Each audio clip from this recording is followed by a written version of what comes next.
guys, welcome back to Thanks to Trey. So thanks so much for tuning into this series that I was blessed to do with Tress Wellness. I was able to review their wax warmer and their hard wax. It comes with a bunch of stuff in the packet, so you really have everything you need.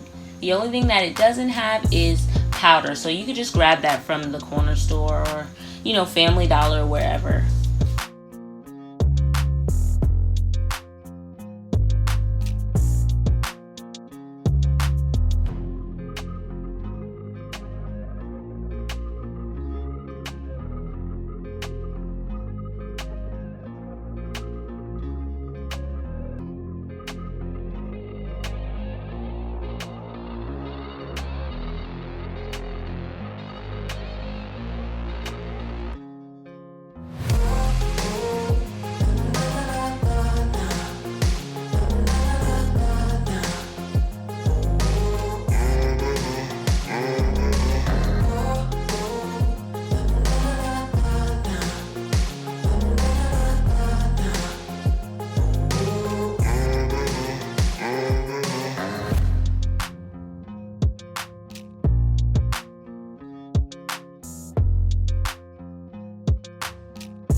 So if you guys are interested in purchasing this product, it will be in my bio down below. Thanks so much for watching, guys. See you in my next video. Bye.